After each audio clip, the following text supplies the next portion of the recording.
दोस्तों, हम कुछ ही दिन से YouTube में, Facebook में वीडियो पोस्ट कर रहे हैं। बहुत कोई किसी ने लाइक भी दिया है और मैसेज भी करता है। उसी में से कोई मेरा एक दोस्त जो है पार्किंसंस डिजीज़ के बारे में कुछ बताने बोला है। तो पार्किंसंस डिजीज़ ऐसे तो बहुत बड़ा डिजीज़ है, इसके विषय में वीडियो के माध्यम से चर्चा करना तो बहुत मुश्किल है।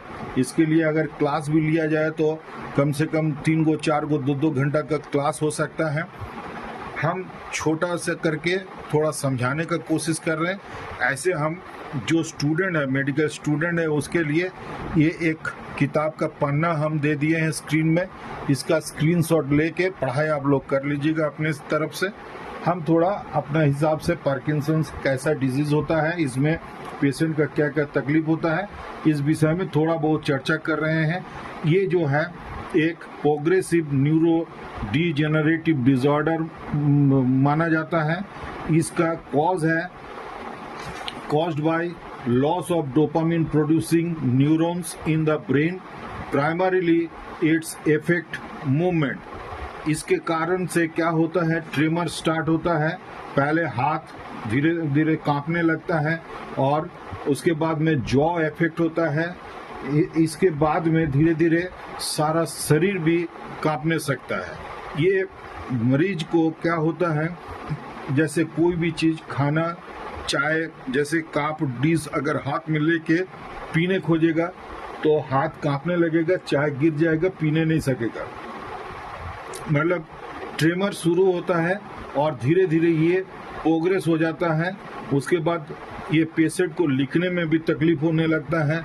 ये अपना सिग्नेचर करने में भी हाथ कांपने लगेगा और शुरू में लिखा जो है उसका जैसे नॉर्मल साइज होता है लिखने का, उसके थोड़ा सा धीरे धीरे छोटा साइज का लिखने लगेगा। यही सब मोटा मोटी इसमें सिम्टम्स दिखाई देता है। कॉज अगर बोला जाए तो इसका एग्जैक्ट कॉज अभी भी अननोन है, लेकिन कुछ जेनेटिक फैक्टर और ये एज रिलेटेड, खास करके 60 अबव का एज का मेल पर्सन के लिए खास करके ये सिम्टम्स नज़र आता है। ये सिम्टम्स के बेसिस पे हम लोगों का होम्योपैथिक में कुछ दवाई है, वो दवाई का नाम हम अभी बोलेंगे। ऐसे तो होम्योपैथिक में केस टेकिंग करके सिम्टम सिमिलरिटी देख के मेडिसिन सिलेक्ट करने पड़ता है। फिर भी ग्रॉसली हम जो दवाई के ऊपर में अगर स्टडी करते समय में, चाहे पेशेंट देखते समय में नज़र रखना चाहिए, उस विषय में 2-4 मेडिसिन का हम नाम बता दे रहे हैं, क्योंकि ये किसी ने हमको रिक्वेस्ट किया, इसीलिए खास करके हम कर रहे हैं। ऐसे भी नॉर्मल कोई भी बीमारी के लिए जितना चर्चा करना सुविधा है, ये ऐसा नॉर्मल बीमारी है नहीं, ये बहुत कठिन बीमारी है।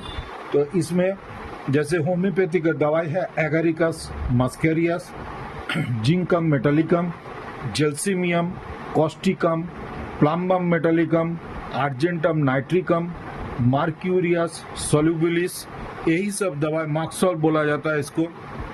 ये सब दवाई अगर किसी का पार्किंसंस डिजीज डायग्नोसिस हो गया है तो उसको शुरू में 30 पावर का दवाई खिलाने पड़ेगा।